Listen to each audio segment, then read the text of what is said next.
What's going on, fam? Back again. See, here's the thing. We are in a political season. And with that being said, we've talked before about the Black community and how engaged or not engaged are we in the whole political process. Today, we're going to take a little slant on it, and we're going to ask the question of why is our community so apathetic? So for those of you that may not know what apathetic is, we're going to let you know. It's basically when you don't give a darn.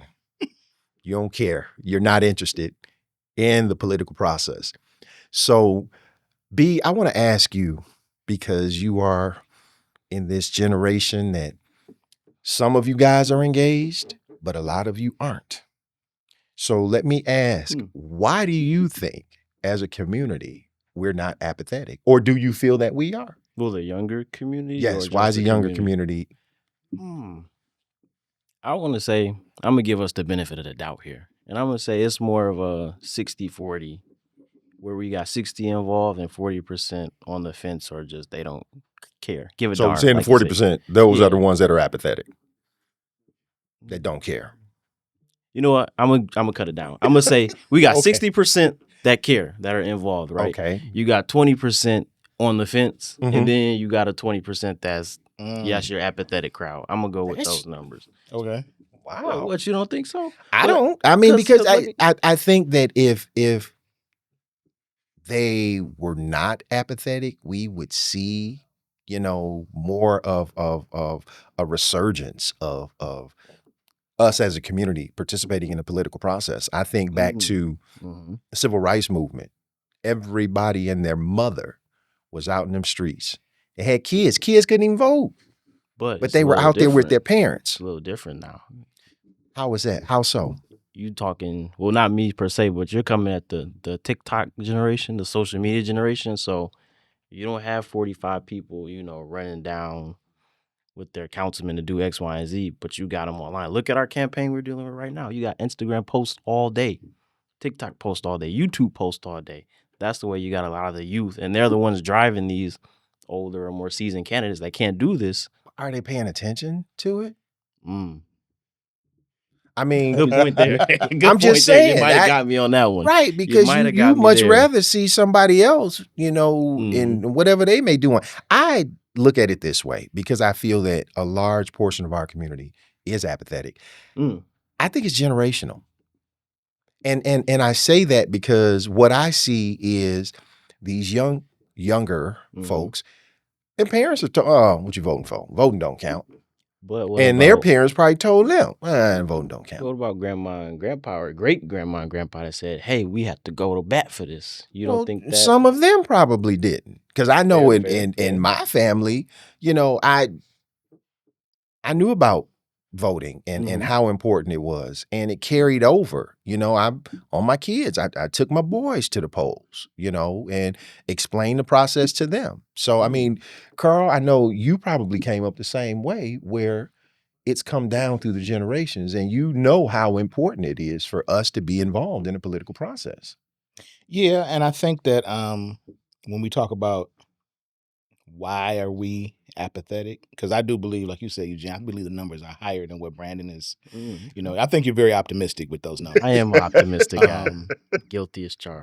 But it does have to do with generations, because I when we talked about this topic, I started thinking, and I'm gonna tie both of what you guys said together.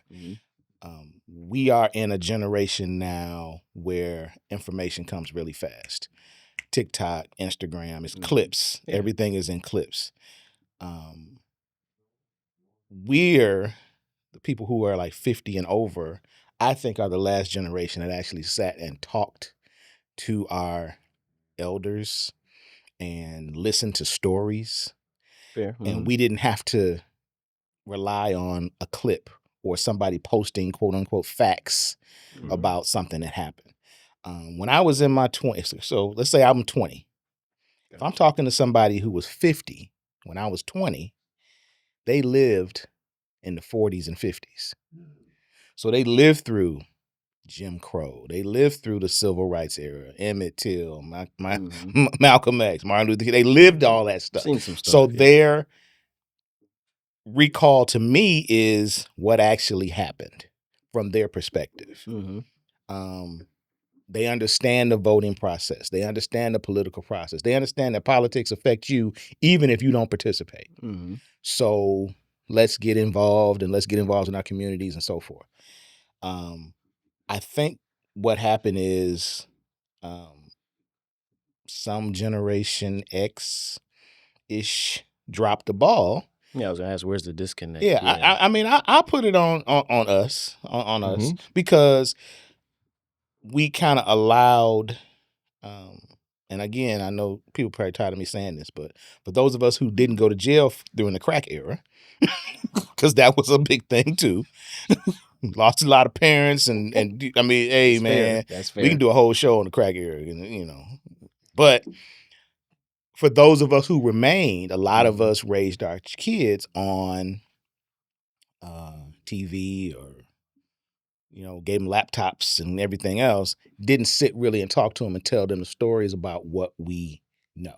Now we get to the point where it's like we have, a clown running the federal government. Literally. And they're getting information from Instagram. Oh, yeah, well, the civil rights era, it wasn't even that bad.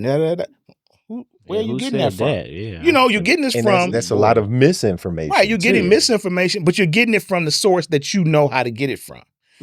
You should, instead of getting it from the source, and let me tell you what really happened. So now I can't really talk to a 20-year-old, and have them sit and listen to, let me tell you this, this, and this, because that's not how they receive information.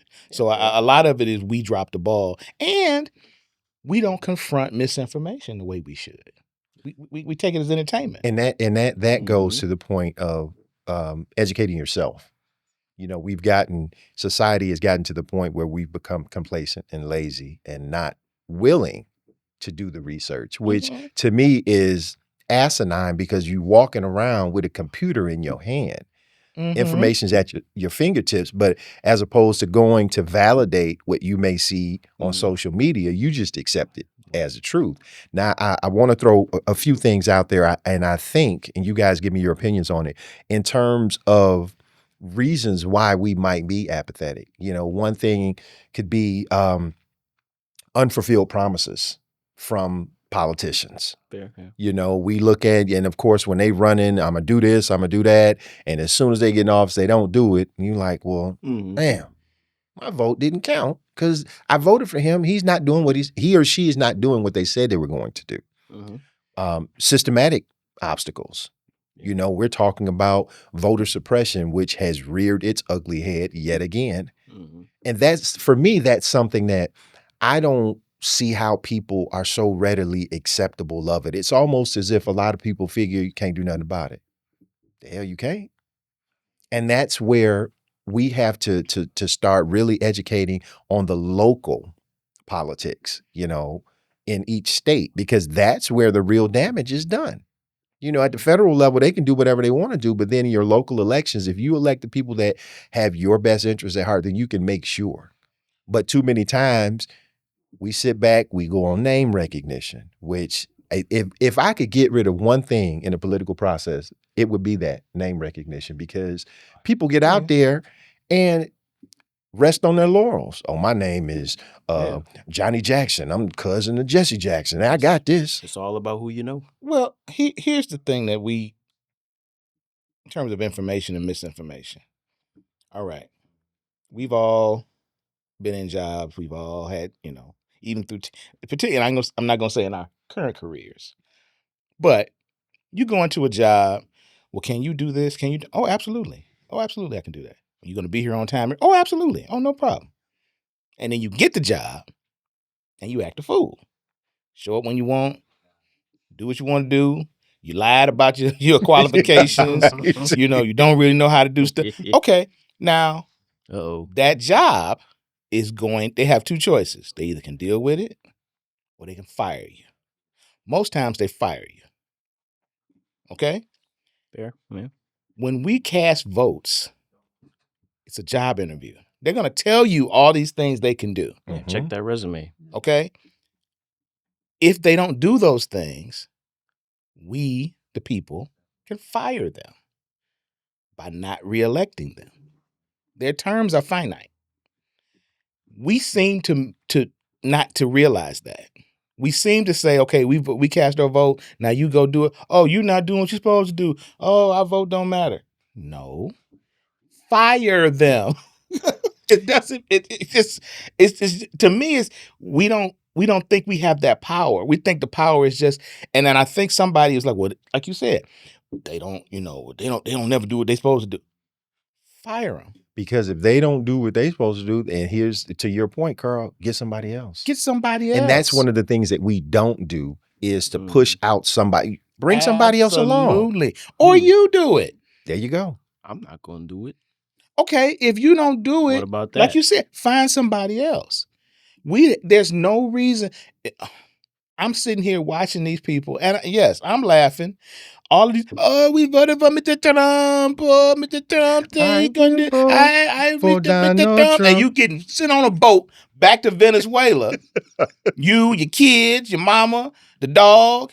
But Not you the voted dog. for Mr. Trump. Yeah, dog. Well, he's not an American dog. Birthright citizenship for Birthright- dogs. Nope, nope. ain't no birthright Ain't no citizenship. birthright dog. citizenship. citizenship. Look that one up. I Use a think the dog- chihuahua. You gotta go. In the eyes of the law, a dog is considered property. So So- if that's the case, you got some American shoes? No. And here they go. He lied to us. It wasn't supposed to be. It was supposed to be the bad ones. Yada yada yada. Okay, you got what you got it. So now instead of people in mass saying, "Okay, this is not what we wanted. Let's rally. Let's organize. Mhm. State, local. We got to galvanize to make sure that these things don't affect us." No, everybody's just sitting there with their hands up, like, "Oh, I don't know what to do. This is going to be a long 3-4 years." Yeah. Come on now. And see, what we have to take notice of is it's the Latino community now. What the hell makes you think we may not be next? Oh, it's not next. It's happening. Because you have to look at the big picture. People gonna are be just focused on broadcasting this. from South You have to Africa. stop Yeah. looking at stuff from a micro view and look at it from a macro view. Because we all know the Republicans like to play in a not so fair way, and they play in the long game. Mhm. And it's not, and to me, it's not Republicans. It is this faction of people, because I think there are some true Republicans that are still in the House and Senate that are being muted by the MAGA movement. And these people aren't Republicans. They're just Yeah, exactly. Klans people in suits. Oh. So I mean, and not to say that, and it can be Klansmen, Democrats or Republicans. It don't make a difference. But these people are just very overt with what they're doing. Mhm. They're using legal means. They're using things again. If we had to sit and talk to people, and we had really educated our young people, the civil rights era was done through legal means. We had lawyers. They're doing the same thing. They're going through the law and the courts, changing laws to fit what their narrative is. The same thing. They're using the same playbook that Black people use. They're using the same playbook that. Well, to an extent, though, because they have been able to With stack greater those success, judges. I would say, yeah, with Stack the greater judges. success. because it's their system. Yeah, with greater It's their success. system with their their Yeah. people. So it's greater success. Yeah. Because they, okay, we see what you did, but we can up it because we got our own people. But Hence, they're always doing and taking things away from us. Right. But back to the apathetic standpoint, apathetic is synonym for that is disconnected, right? So we talk about this. Say you've got, I don't know, a guy. He's young 20s. He can vote, and he's hearing all this. And let's say he's on the apathetic side. He doesn't care. He's not empathetic to what's going on. He's just like, my life is going to keep going one way or another. Still got to go to work. Still got to pay these bills. I ain't got time to worry about this. What do you say to that guy? But then you You got a lot of guys like that. I A know lot it, of but them. how does your You got a bunch of guys But that you're will fight you down how on do you- that. So okay, I'm curious. And I just but gotta play the devil's advocate. in that instance, though, how can 'Cause I you could give you think the argument that you're your gonna- life is going to get better? It's almost like it's a sense of hopelessness. there you go. Yeah. And you have But a some people are defeatist gonna type tell you- They're attitude gonna look at you behind dead in that. the eye and say, it is what it is, man. But that's what you can't You know I'm think. right. They're gonna tell you. But you that. can't think that you're going to have a measure of success in your life having that type of attitude. To me, that screams immaturity. Fair. Because Mhm. as you live and you grow and you get older, you start to see things. If I could go back to my 20s, heck yeah, I do some things differently. You know, but I think it's incumbent upon us as the OGs to, you know, talk to the younger people. So we talking to you. You are their Yeah, representative. so I'm just giving you what you will hear, and then you're gonna have that conversation, nail and tooth for somebody. But here's a phrase that I like, and I this is very true. Hard times make tough men. Tough men make good times. It's a cycle, isn't it? Good times make soft men. Soft men make hard times. And the So it is a cycle. repeats. Yep. So when I hear what you just said, well, it is what it is. You're a soft man. And you're going to always be that And you're way. going to be in hard times. So in those hard times, at some point in time, you've got to be a tough man to come out of that to make better times. So if you just figure like it is what it is, it's going to be that, I'm just going to have my little job. But that's the thing. Your little job can go away. Your little job can be your taxes can increase. Your cost of living is going to go up. Your pay may not go up. Yep. So now it's like, oh, well, you know, it is what it is. And you're going to get things get worse and worse because you're like, it don't matter. It does matter. You got to fight for something. And here's the thing. You won't vote or you don't want to be part of the process or you don't want to educate yourself. But if somebody was to snatch $20 out your hand, you want to kill them. You're ready to fight. Yeah, you see the prices of eggs. Exactly. And what is the phrase, the quote from Honorable Minister Malcolm X? If you don't stand for something, you're going to fall. For anything. And everything. You know, and I look at, too, when we're talking about, you know, our community and being apathetic, for instance, specific issues that we hear politicians talk about and they don't come through, whether it's, you know, gun violence, you know, things of that nature, priorities that are important to our community. And one thing that I can say about President Biden, he talked about on the campaign trail, he was going to do something about student loans. And yes, he did. So I look at that. While he didn't hit all of his campaign promises, to me, that was a big one. So now what's happening? We got this idiot in the White House that's walking back all of that stuff. You know, and I look at it, I don't know anybody, quite honestly, that was able to pay off their student loans. I'm just going to say, you know, the people that I know still got them or still had them, you know, prior to Biden coming along. A lot of people were able to get their student loans, you know, canceled, erased, or whatever the case may be. But I think that when you look at stuff like that, that is one of the telltale signs of people being apathetic. You know, well, dang, he said he's going to do this. Oh, they ain't do it. And for us as a community, I think a lot of times, man, historically, we just been downtrodden. And I see the despair. Yeah, and the fatigue, it's all there. But at the same time, there has to be an element of light at the end of the tunnel. You know, I think that, and for me, I put my successes on my faith. You know, and I know that when I'm going through something, it's always somebody that's worse off. So what do? Buckle up and persevere. It's too easy for us to give up. A lot of us. I'm not going to say everybody, all of our community, but I just think that there has to be a way that we can get through to those that do feel hopeless, that feel, you know, defeated. And I think that, you know, the younger generation, I'm starting to see some inroads in terms of them becoming engaged, you know, sure. And we've got some young brothers and sisters out there that are running for political office and winning. I'm very proud to see. And I think, too, that's important. If our younger people can see representation and they see somebody in their 20s becoming a state rep, somebody in their 30s becoming a congressman, you know, that means a lot. And for them, they have to turn around and say, look, I did it. You can do it too. Let me show you how. Here's the playbook. You know, what can I do to help you? Yeah, because conversely, you see the current president also sticking to and fulfilling some of his campaign promises. And you know, not to us. No. Hey, I'm gonna erase DEI. I'm going to deport illegals and some He, U.S. wait, he took the citizens. illegal part out. You know, I'm going to deport because you're Scratch deporting. that line You're out. deporting everybody, even Deport. some citizens. You know, so these are things that he too is. You know, I'm gonna do these things, and you can look at it, and like Eugene said, you think that I read a story yesterday. Black guy, born on a military base in Germany. Deutschland. Okay. His father was in the military. He comes home. He's been living in Texas his entire life. He got pulled over for a traffic ticket. They did some things, whatever.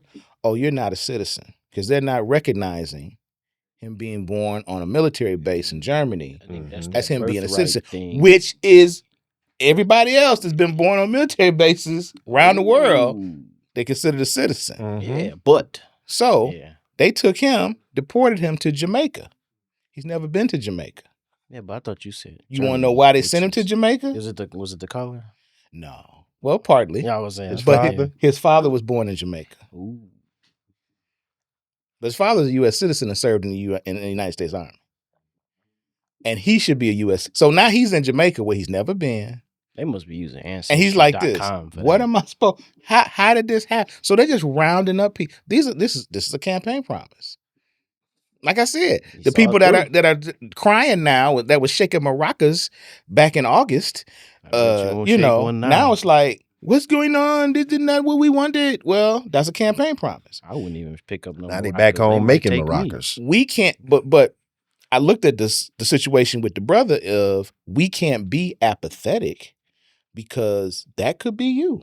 I look at here in Detroit, we go to used to go to Canada. Just on the whim. Hey, just let's go over there. Particularly if you were a young man and you turned 19. We know what that means. Yeah, it's a whole lot. What was y'all doing? We're just visiting some local establishments. Going to the ballet over there. Yeah, in Windsor. Yeah. But that was back in the day. Oh, all right. So it was very easy to just go over there. Now I don't want to go. I'm get stuck in Canada. And you are a U.S. citizen. I'm a U.S. citizen. But what if I go over there and they say, you can't come back. They close the border. You can't come back. What? Guess you gotta find a hotel. Where you gonna get sent to? Look, I can see my house from here. But you're telling me I can't come back? No citizen no more. You know what I'm saying? So I don't know. We think things don't affect us, but they do. Like I said, politics is going to affect you whether you participate or not. Oh yeah.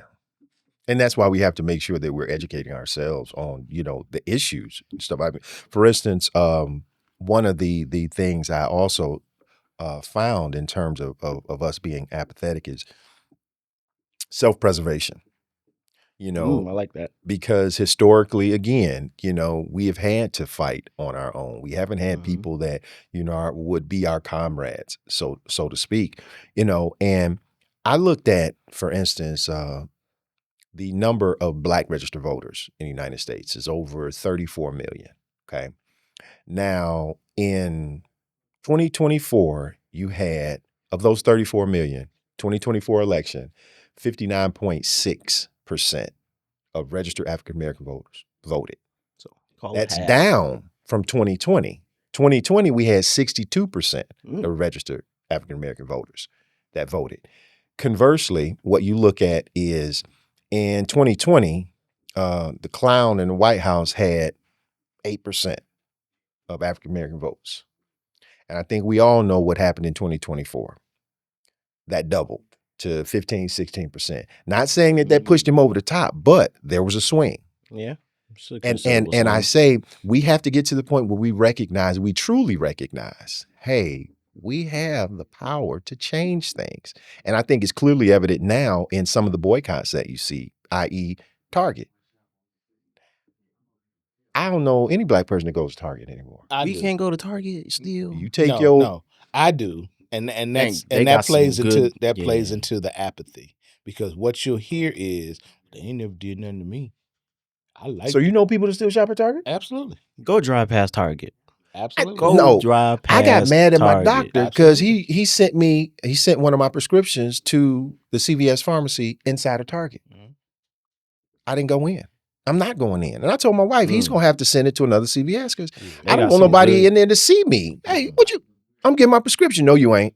I think But then what they doing in there?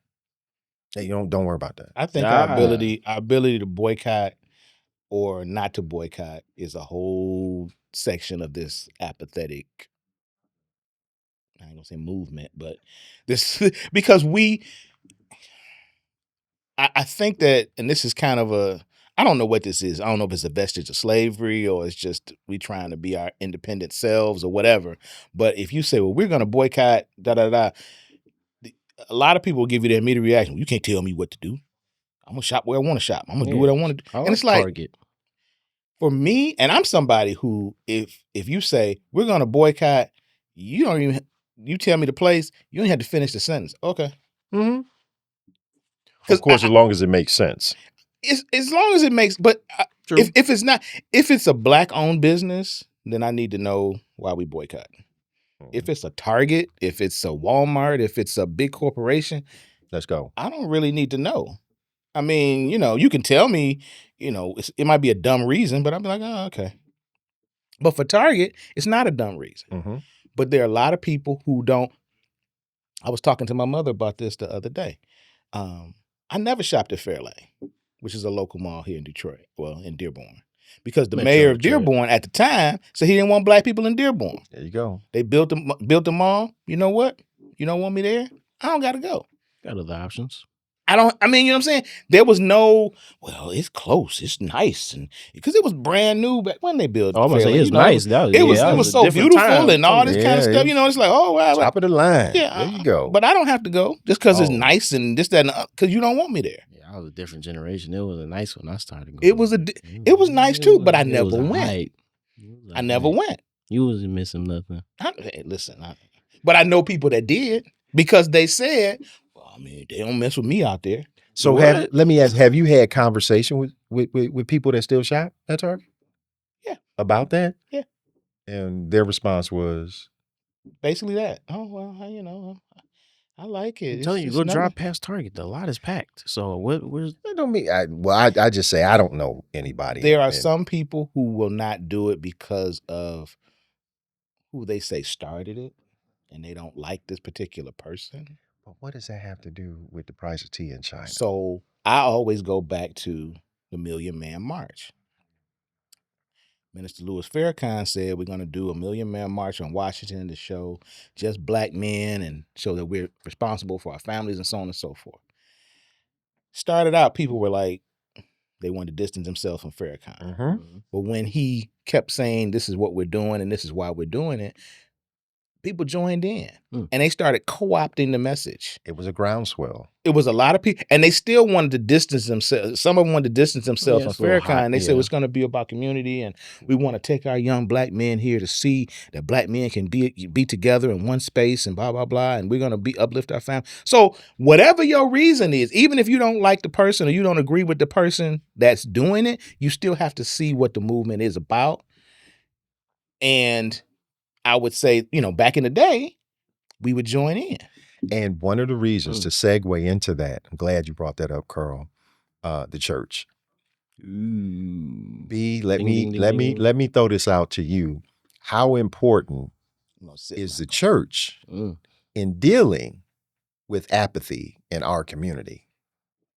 You know what? First off, I'm gonna say the church is a victim of it. You think so? Yeah. I think we have a lot of men that are apathetic to the church. They're disconnected to it for reasons we talk about a bunch of episodes. I don't want to give them their money. This man talking about this. My wife listening to him more than me. My girlfriend preferred his word over mine. And I could go on for days about that. So I think for starters, we do that. You hit the top 5. I can keep going, but I think for starters, the church is a victim of it, but it's also the solution too. Because like you were saying with the Million Man March, what does church do? It brings people together. Mm-hmm. And not just for Prayer on Tuesday, but we can talk about these political issues when we get men together or women conversely or both sexes together. Yeah. But trace back to your generation or generation before. Church involvement was probably way more intense, labeled out and structured than it is now. There was people at church probably 5 days a week. Now it's people up there maybe on Sunday. I don't know. Or streaming it. Well, and that's it, because I think, to your point, you can look at both sides. For instance, I think that part of the reason why, there is apathy is because there's a decline in church membership. Oh yeah, big time. And this was pre-COVID. Oh yeah, we know COVID it was suffered. boom. COVID just kind of, just put. I won't even say it put a nail in the coffin, because I see the churches coming back injection, now. But yeah, it was very difficult, because historically, of course, everything started in the church. Yeah. And Carl, to your point, in church, you had lawyers. So you already had somebody that's working on the legal part. You had meetings there, and the church was, the glue in the community, and everything, evolved out of the church. And now, because we have people that are, in our community that are saying, be your reasons for not going to church. Disconnected, and bam. To me, it doesn't make sense, and it doesn't hold water, because even now, our church, for instance, they're doing health fairs. You don't have to be a member of the church to come get your blood pressure checked, so on and so forth. So we're huge doing for some people. And Carl, I'm sure your church too does outreach to the community. Yeah. And I think the thing about it is, with apathy too, they look at, a lot of people look at the church like, when you do a health fair, when you do a food giveaway, when you do those things, you'll hear people say, well, that's what you're supposed to be doing. Okay. According to who, though? That's just it. But I guess Christian-wise, we are supposed to be doing those things. Yeah, you're doing good things. Good job. But when they say it, it's like, that's what you owe me. But these the same Negroes that don't even go to church. That's my point. That's my point. It's like, I don't go. I ain't gonna go. But if I need you, you're supposed to do these things. Yeah. Like if I walk into the church and I say, well, I need $50, or I need $100, you're supposed to give it to me. Yeah, because you the church. And I'm in need. And I think that I know that both of our churches are in urban areas. I'll just say that. And I had a situation a few weeks ago. Guy was coming down the street, and we happened to be doing some food giveaway or something that day. And he was like, I was trying to see if I, get a little help or something. I said, well, what do you need? And he was like, been out of work a little bit, and, yada, yada, yada. And, I'm trying to feed my family. Feed. Okay, cool. Boom. I said, stay right here. So I went, got him a bunch of groceries. Here you go, take that. And he was looking at me like, see, what you wanted was some money. Yeah. But if you wanted the money to feed your family, and I saw that need, you're good. You should be good, right? And we fulfilled our obligation to feed the hungry, which is one of the part of the Great Commission. Yep. Okay. So we should be square. Should, in theory. In theory. But you're looking at me, and I've had this with other people that have been, approached the church or whatever. They're giving you this story about why they need this money. And I think that a lot of times people think that the church is soft, or people are soft. And there have been people that have been in the church that have been scrambling. Oh, let me see if I can get some money. No. Because I'm not just going to stand. That's not what we're here to do, is just hand out money. Because if that was the case, if that was the case, you be standing in line. Everybody be. Hey, pastor, and it's like, we're not printing it in the basement. Yep. You know what I'm saying? It's coming from somewhere. Mm-hmm. So if you're not if you have to be part of the solution in order to solve these problems. Bingo. But people think that, oh, well, the church has become something different. It's like you said, 5 days a week, everybody's in church and so on and so forth. Yeah. Okay. I think that we have to, with you, B, 2025, 2026, we got to work harder. Ooh. To be smarter. Ding, ding, ding. Clip that. So instead of being there 5 days a week, and I'll say, you got to say it the opposite way. You got to work smarter and not harder. Because take it. And it's like this. When I say not harder, you have to be there 5 days a week. You could be there 2 days a week. Oh yeah, fair, exactly. Yeah. But you need to be more organized and then more intentional with what you're doing with those 2 days. Mm-hmm. And you should have enough people. We're in a situation now where we've educated people. We've got technology. We've got more people. You know, the more hands make lighter work. We can do all of those things rather than having one person, the pastor or whoever that would, maybe the leader of that, be the one that says, okay, this is what we got to do. What do you want us to do? What's your vision? Mm-hmm. And everybody else can execute that vision. And then if people really saw like, oh, they're really doing things, then people would join in. And I think you could fight that apathy with, well, the church ain't doing nothing. Oh, well, we did. Yes. Because I feel like the church is a source of can, empathy. Yeah. So can the church do more, in your opinion, B, than what they're currently doing, in your experience? Well, I think that would depend on a church-to-church basis. So there might be some churches that have a lack thereof, and there might be some churches going above and beyond that's pushing burnout. So from what you see, though, are there things that churches could be doing more of to combat the apathy? Yeah, for sure. Because I feel like the church, on the converse side, is a source of empathy, right? Let me ask this question. Can the black church be doing more? Why you gotta ask me that? No, because I already know the question. I know the answers. I have my own answer. Deacon Brandon, yes, I have my own answer. So I just want to know what you would say. Please bring your theological opinion. Okay, let me narrow it down. Go ahead. Could the black church be doing more in terms of combating the political sentiment that is pervasive in the United States at this moment? That is a profound $10 words, man. And it's a one-word answer. You want to pull a great deep catharsis it's from me, a one-word answer, and I'm gonna give you that one-word answer you looking for. You want in this prodigious moment? I'm gonna tell you yes. Okay. So why? Why do you say yes? Again, the church used to be that big spotlight source for so many things for us, right? Mm-hmm. And even how we see it at our church. We interact with politicians in our church, especially this time of season when people are politicking. They come stop by the church for 5 minutes and say, hey, I need your vote. But sometimes, and I'm not going to say every time, but sometimes they will interact with the parishioners. So take that to the outside, to the guy that doesn't care about the church, that doesn't care about politics or has lost hope. You walk in there on a certain Sunday, you can see these people that are trying to work in your district to help you, that are trying to bring resources to your district. So that's political side. Two, the church side. If you're that same guy we were mentioning struggling, you just lost your job, it's a food drive on Sunday. You got resources there. But if you're so disconnected, I'm going to use that instead of apathetic, you don't know.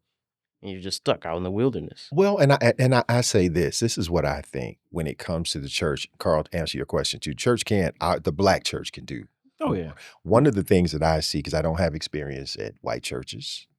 Me neither. Didn't grow up in the white church. However, I think that what we have now is the landscape dictates that a lot of churches, particularly in our community, because we know about them, will attach themselves to a certain political arena because they know that if this person wins, then that in turn could possibly help me. You scratch my back. Whereas if we look at historically, going back to the civil rights movement, church didn't care. They were trying to organize and they were moving forward for what was good for the people. Mm-hmm. So now what you have, it's almost like churches are being run as businesses. Well, they are, quite honestly, which means that they're into corporate interests. They know that if this is the candidate that I like, I may not be able to say it publicly, but privately, I can support this candidate. Hell, I'm surprised the churches don't have political action committees. Well, I bet a couple do. They can't legally because they're non-profit organizations. Yeah. And to your point, to what you said, they think that possibly them endorsing a candidate could bring them some benefit. Mm-hmm. My thing is with the black church, and I want to clarify this. The black people, because I've heard even black people say, it's almost like Black Lives Matter or all lives matter. You say the black church, well, it's just the church. Is it? No. It's the black church because when we were part of the larger body of church, they would say, well, we're not going to worship with you. So we had to start our own church. Yeah, we kind of got excommunicated. So it wasn't us separating ourselves. Mm-hmm. It was us being separated. Yep. Now, the black church, that being said, the Black church has been formed, particularly, well, really since its formation, Yeah. I think has been the conscience of this nation, because we are the ones that are really standing for righteousness and justice, and we're advocating for those things, and we have been through pre-civil rights movement and post-civil rights movement. Yeah. I think part of it too, though, is because we have made, the rights of others inclusive in what Absolutely. we're doing. So And it we were wasn't the like first we to just said this technically is do for that. us. Absolutely. This is for We were the everyone. It was for everyone. So we are that's what I'm saying. We're the conscience of it. Yeah. Now, with us being the conscience of the nation, when we see other churches praying to, and I'm not saying praying for, but praying to the president of the United States, governmental bodies, using the government to push laws that they feel are anti-Christian. So we're gonna ban it based on a law. You're not gonna go out and minister to people to have them change their hearts and minds, but you want to leave it to the government to, oh, we don't like LGBTQ community, so we're gonna have the government ban them. Oh Lord, let's do. And and the Black church sits back and says, why are we, even if you don't agree with that lifestyle, so you're going to latch yourself onto that. The conscience should be, there's a right and there's a wrong. Yep. Even if you're in church and you're saying something wrong, I should be able to correct that. But the Black church they don't want to get involved in that. Yeah. Because they fear retribution, I think. So we got to stop fearing things. So, and again, this is where it messes me up. I can do all things through Christ who strengthens me. You're told to have no fear because the Lord is on your side. He did not But give us the spirit of fear. But on the other side, I'm scared. I want to get canceled. I'm going to get canceled. They're going to put me on a viral moment. I'm going to lose members. Yeah. And ultimately, what all of that boils down to is money. Exactly. So you're looking. That's what you're looking at. These funds gonna be depleted if I side over here. So let me try and play neutral, because what I see is, there's an opportunity for the churches to insert themselves in terms of combating this apathy. Address the barriers that are out there. You're talking about voter suppression, and I don't know. I mean, I've seen recently that, churches are starting to, do voter registration drives. That's fine. We can continue. But I also think that, they have the power to educate the community in terms of what voting means and how important is your vote. Understanding, because I hate to say this, but I don't even know if is civics still taught in high school? Yeah. Ooh, I think it is. I think it is See, now. and I think it is now. Who knows? I had a civics class. Who knows but what's I don't coming? know what's different. So, but who knows how it's being taught? Because again, because we're apathetic, they can change the curriculum in schools and don't teach this, but teach this. Don't teach that, but teach that. It's a mix of the apatheticness and it's a mix of softness, because they're like, that was bad. Let's not talk about how we enslaved people. Oh, well, that that's was a little harsh. They're going to so you got a whitewash. mixture of that too. That is, along with being disconnected. So I think who knows too how that civics is now. Outreach needs to be increased, in big terms time. of what, the church can do and what we can do, and it starts locally. Like I said, we all three of us know that when it comes to politics, local politics, that's where your bread and butter is, and just in the shows that we've done in interviewing, the Detroit mayoral candidates, those that responded, family. But anyway, we have seen that it's very important.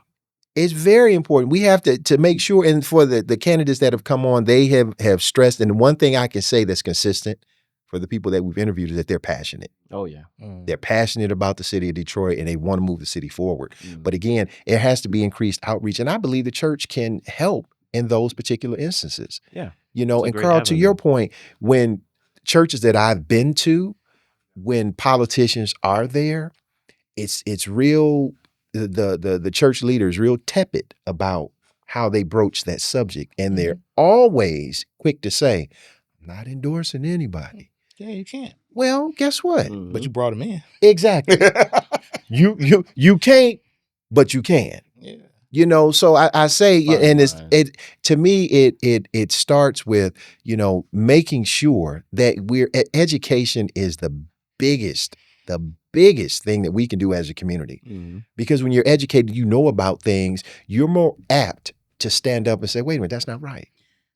But I think we've become apathetic to education as well. That was my next thing. It's the church and the schools. Yeah, we don't because again, this generation, and I hate to keep saying it, just generation, but Go in ahead. this I'm point, Benjamin no, Button. in It's this, not me. I'll say in this point in time, because it's not just a younger generation. It's people my age too. Yeah, it's They both get of us. quick information. Mhm. It's like you see something, and you'll immediately say, okay, well, you don't do any research. You think it's fact. You think we were talking before the show started about a situation about a young lady that passed. And the question was, well, I don't know if it's real or not. Well, you see it and it's like, okay, I got to research. Mm-hmm. I immediately will research. Yeah. Mm-hmm. Most people don't. They see it and it's like, you know, It is what it is. it is what it is. And it's like, this is not, and that happens a lot in politics. That happens a lot in religion. You know, people see things and they think that, oh yeah, that's true. But you haven't, all you gotta do is take another, like Eugene said, you got a whole computer in your hand.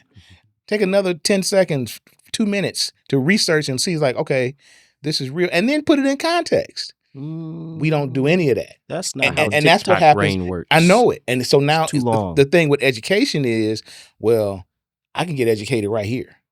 So, and then, you know, I can become an influencer and make money. So I don't really need school. And consistently put out misinformation. But you got look, 1 million followers. Look, Yep. so let's say you get 1 million followers. Let's say you're making, you know, $200,000 a year. You got to hire an attorney. You got to hire an accountant. Sometimes they don't though. You don't. A lot of times. And they then you don't. lose all your money. Yeah.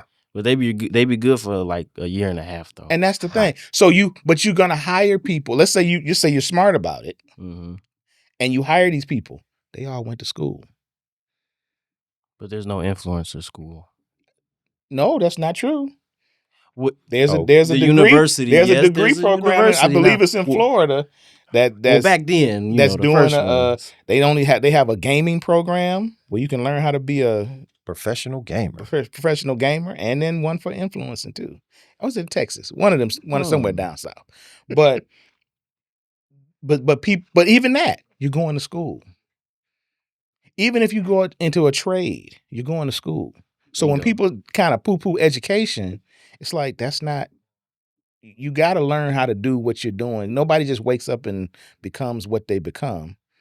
You know, and even if you do, you got to hire somebody to maintain it. And all the people you hire went to school. And so the thing too that we have to take into consideration when we're talking about education in whatever realm, it takes discipline. Absolutely. And that's what a lot of people in our community, unfortunately, don't want. They don't want to put in the time to do the work. And I look at it this way, you know, again, family, sorry, we got to defer to B on this, but you got to work hard. He's pulling my chair up. I like this part. You got to work hard, and there is no shortcut. But I think that, you know, for me, knowledge is power. Agreed. And in terms of educating, to me, there's nothing greater than knowing something about a particular issue. Because if you can fact check something in real time, there's a certain element of joy that comes with that, because you're saying to yourself, that's not true. Yeah, but like you were saying, with that real time thing, people are saying, like the influencer thing, I can go viral and get rich in real time. Versus working hard, being disciplined, going to school, going to high school, going to trade school or college. You fighting a lot of that now. And what's the next generation after me, or the preceding one? I don't know, towards Alpha Generation or Z. doomed. Well, I'm not going to do them like that, but Alpha and Z, that's that generation where it's like, you know, like the streaming thing. You can make big money getting on YouTube playing games all day. But even though, if you want to keep that money, yeah, because you're going to have to go and hire some people that know what they do. But you don't know that if you sit and playing Call of Duty for the past 2 years in your basement, you'll you find don't know. out. Look, You'll you find don't know out about soon power enough. of attorney. You all know what they I'm got to saying? do is look at the people who were making money 2-3 years ago and see if they still making that money. Yeah, but Where you they see at? where I'm going at though. There's more of a okay, instead of me going all this route of discipline, studying, learning, more studying, licensing exams, then I get a job that makes good money. Let me hop on YouTube, TikTok, Twitch. But you know, I those make things that same money. that And you're fighting that now. That is the same thing as I'm going to be in the NBA, NFL, Major League Baseball. But now people feel like it's even easier access. It's Before not, you though. still got to go through. I'm telling you, you got all these athletic avenues. Now it's just this. But it's not though. Now the if you look- success rate is still the same. If that's what I'm saying. But it's still the access. You can say, is "Oh, I easier. can make." But if I play little league, my access point is the same as if I got a phone in my hand. True. You know what I'm saying? And it's like, okay, I play AAU basketball with 6 million other little kids, I'm gonna make it. and it's 300 and something people in the NBA. I am LeBron James too.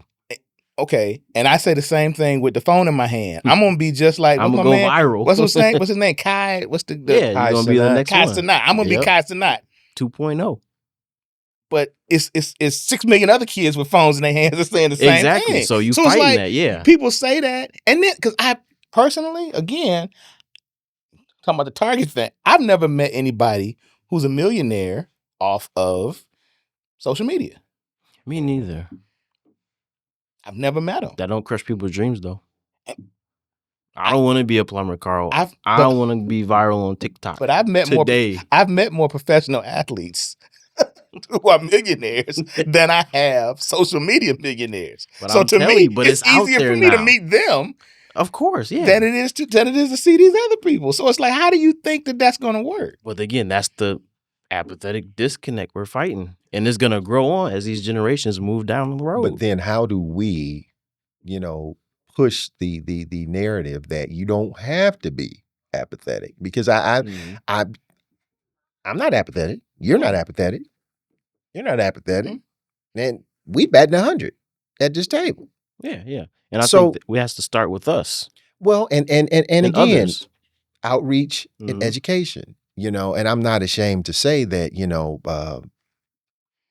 my boys in their 20s, we've had conversations, and I can see they're going down that road of apathy, and I continue to speak Yeah. into them. And I know one of the things that will help is we have to continue. We can't just say, forget it. I'm not going to say anything. I'm not going to, this is how you feel, so on and so forth.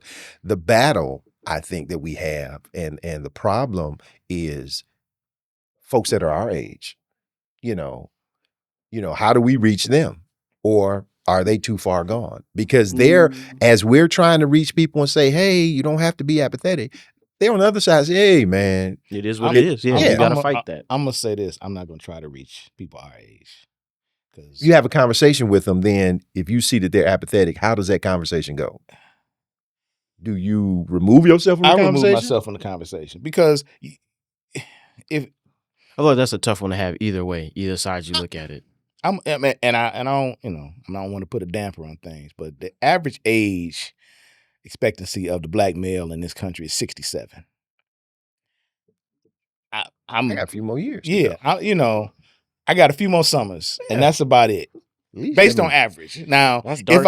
I don't think but- that I'm praying that I live longer. Yeah, than we're gonna that. pray Okay, many years. but even beyond the if expectancy. I'm blessed, I'm on the back end. Okay, yeah. I'm not going to sit here and try to talk to somebody my age or older about why they need to be part of the process and why we need to do, because you know what, you on your way out. I need to talk to the younger people. So the ones of us who are not apathetic need to be reaching out to the younger people to say, this is why. Let me and you have to be able to be open to like listen, rather than It has to be a dialogue. It has to You be have a to talk dialogue. with, not talk to. It Well, has to be. I and think that's the a thing. big But part, one of yeah. the things that I was thinking about too, Carl, when you just said that, is that you can be passionate without being emotional, because It's hard for me. well, and that's just and that's why I understand that you can't talk to nobody your age about it, Yeah. because they gonna say something slick and you're gonna be like, Well, I think it's not even that. I think it's too older as you are, you're more stuck in your ways. So when you try to bar change, it's like not even that I'm going, that's a very dark comparison. Not even I'm on my way out. It's more so. But you are. You have to look, you over 50, you on your way out. My take is like, I'm 50, I've been this way for 50 years. It is what it is. Well, but not you know so what? I'm about to die. For me, I'm not opposed to having the conversation with someone that is apathetic. However, I realize that there's probably a line in the sand. Mm-hmm. Yeah. And once I get to that, so that I don't cross to get frustrated, I'm going to say, okay, you know, we can agree to disagree. Yeah. And leave it at that. What I've learned is, and I try to take this, people are their lived experiences. Exactly. So the older you get, the more experiences you have. So what you're going to draw on as your expertise is what's happened to you. Mm-hmm. You know, and I try to give people grace on that situation because like for example, I'm not going to sit and talk to somebody about how easy it is. Just say no, get off drugs. I've never been on drugs. So if I'm talking to somebody who has, I don't, we're not going to have the same conversation. Yeah, so yeah. if I say, well, voting counts and and you tell me, well, I voted every election and my life has spiraled downward and there's nothing ever happened. Okay, so you're your lived experience. So I'm not going to sit here and try to talk to you about how important it is or how we can make a shift because you are going to be. So I'm like, so I'll give you grace. And I think part of it too is when you talk about your lived experiences, I know a lot of times, even in talking to my kids, what I tell them is you've been doing things your way for this long and it hasn't worked out. How about trying something different? Mm-hmm. You know, and I think that for those people that are apathetic, why not try something different? And it doesn't mean that you should expect it's going to change overnight because to me, it's a lifestyle change. It's like losing weight. You know, the first time you vote may not happen. Yeah, but the more people you get that vote in the right direction, where they're looking at the consciousness and, the community as a whole and what's good for them, the better off you'll be in the long run. And especially, Carl, to your point, if we are reaching back to the youth and the younger folks, once they start voting, and they say, okay, sooner or later, there's going to be a groundswell and there's going to be change that's coming about because we got to look to get our representation out there. We have to educate ourselves on the civic process. And when it comes to voting, it's one of the most important things that you can do. And I'm not just saying that because I see the results.